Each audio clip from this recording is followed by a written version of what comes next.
Well, practice makes perfect, so in an attempt to kick off this informal series of videos, I thought we'd turn on the camera without anything to say. Oh, good idea. But I suppose we could inform you guys of our general heading and what we're up to right now. So we made it into Townsend last night and ate 3 calzones in one sitting. It was quite the spectacle for the other bar goers. I think if it was a challenge, we could have ate like 4. Yeah. It was satisfying. And we're currently camped out here at a park. Let's see if we can... Indian Creek Campground, I believe is the name. It's quite pretty. The mountain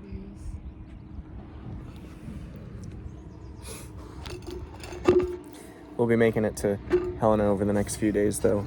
After we spend 3 hours drinking coffee. Yes. Gotta have the morning coffee. I'm still yawning, and I'm like 5 cups in. They're tiny cups, though. Yeah, that's true. Tiny.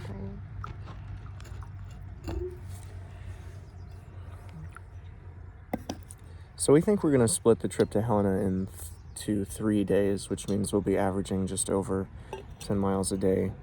Maybe more on the first couple of days. That way we have some time to go resupply in the actual town. Yeah. But ideally, we'll find a host to put us up for a rest day, or find somewhere to take a rest day there in Helena, because after 3 more days of walking, we'll definitely have reached that point. Yeah. Townsend has been incredibly friendly. Yeah. I was surprised at how many people came out to talk to us and how many people already knew about us when we got to town. Yeah. It's interesting because it's usually really correlated that we'd post, we're headed to this town, and we'd get enough engagement to be like, okay, they're expecting us. I assume that we'll have a lot of interaction, but we didn't have nearly as much engagement before getting to town. So I was surprised at how many people knew about us. Yeah, it seemed like everybody knew that we were coming, but Yeah. we actually didn't have anyone reach out to host us in Townsend either. Yeah.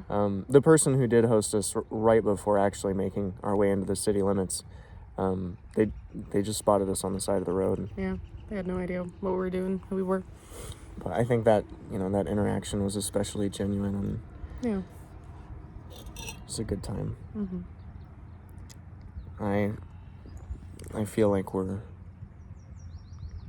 making more of an impact than we have in the past on people. It's like you develop the talking points and skills after meeting so many different kinds of people. You start to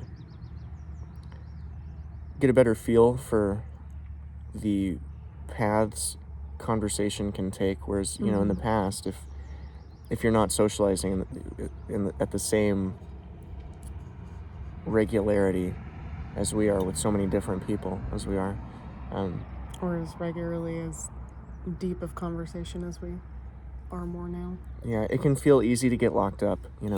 Somebody says something negative, and you have no idea where to move from there, or you might want to retort something that is absolutely unproductive for no good reason, and yet this walk is an incredible means of learning how to let go of what you might want to say in exchange for what might be the most productive or the best thing to say.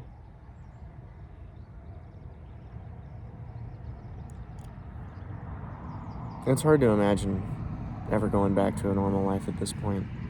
There's so much danger that you want to escape on the walk. I mean, we're prone to the same fears and worries of other people. It's just that a lot of it does become normalized. You get numb to much of it, but yeah, it's like I'm used to walking into traffic, but it's never gonna stop being terrifying when people almost hit you.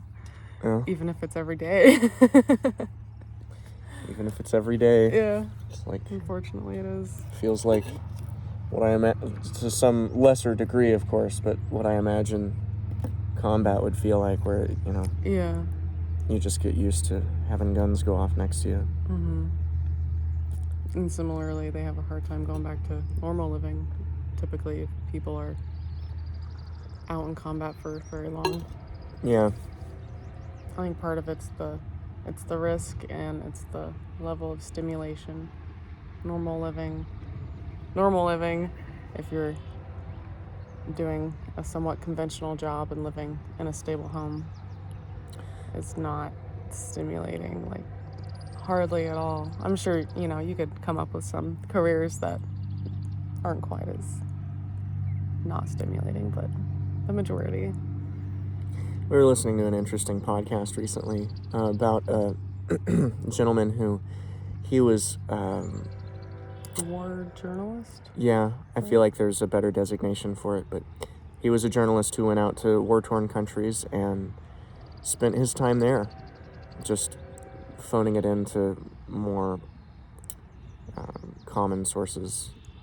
And he ended up getting nearly blown to bits by an IUD and came out the other side writing a book.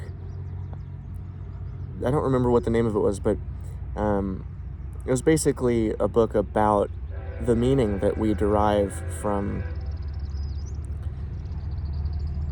danger, that it's very difficult to feel a fulfilled and meaningful life without danger. And one of the things that he pointed to was the fact that the people that we imagine are just having an insufferable time in these war-torn countries were actually... Is it going to be loud enough to need to pause it?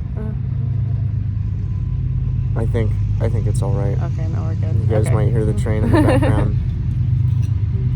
But those people were seemingly happy. Because they were, let's say, guarding their neighborhoods and setting up barricades and preparing for battle, they came together communally, and that community provided them a sense of belonging and purpose. That the challenge, the community and the challenge, I think, super important to the purpose that they felt.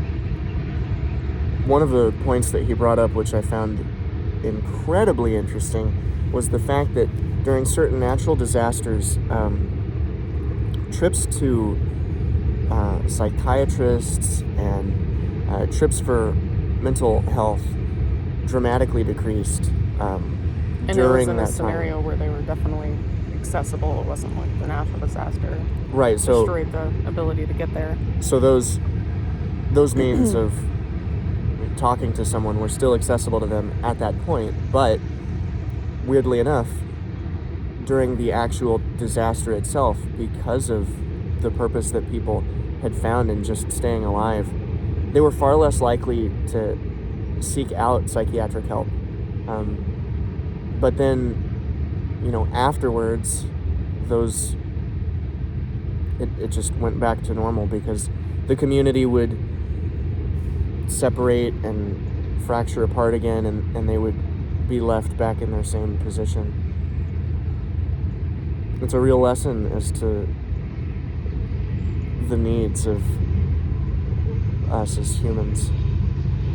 Yeah, it's still fascinating to me how much more fulfilling it is to feel like your life is in danger, or worries like where you're gonna sleep and get water and food.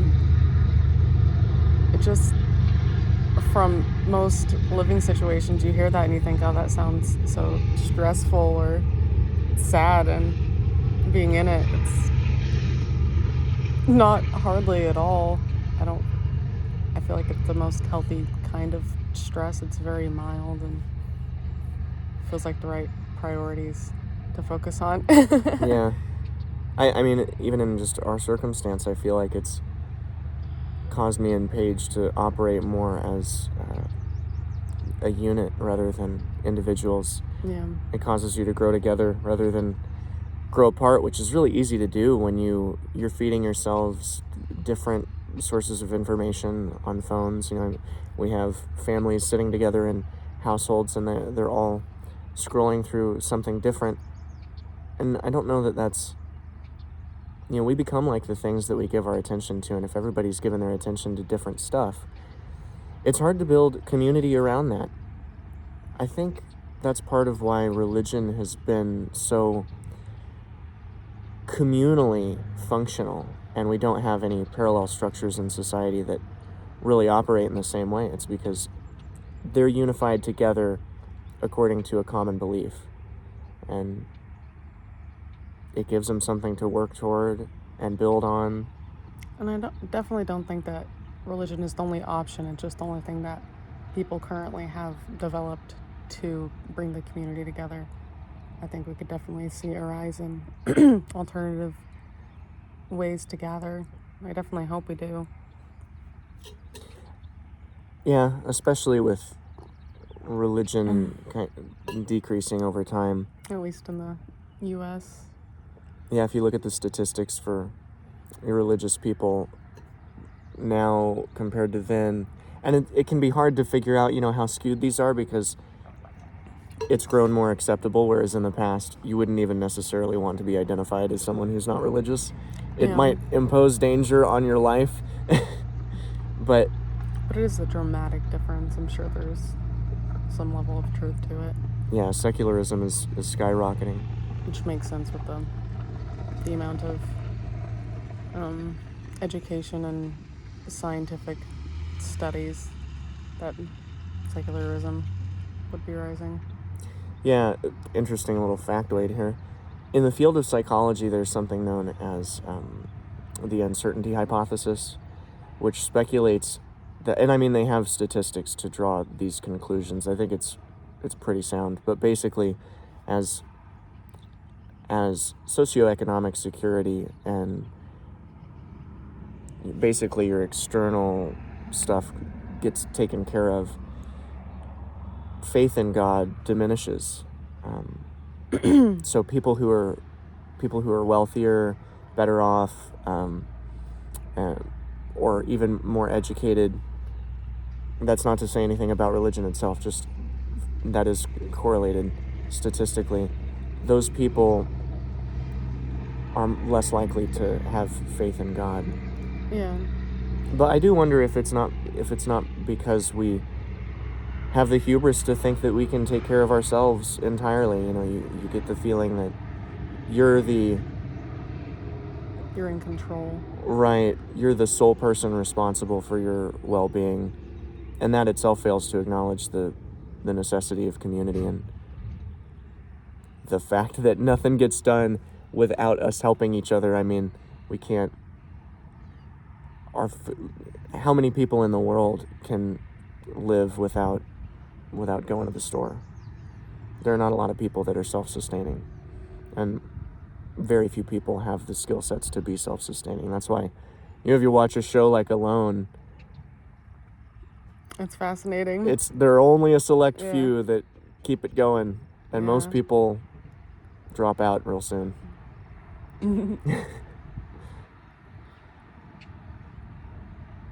Now here comes the comment suggesting that we go on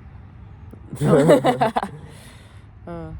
Don't get me wrong, we're used to roughing it, but I do not know how to survive in the woods by myself. That's a whole nother skill set. Yes.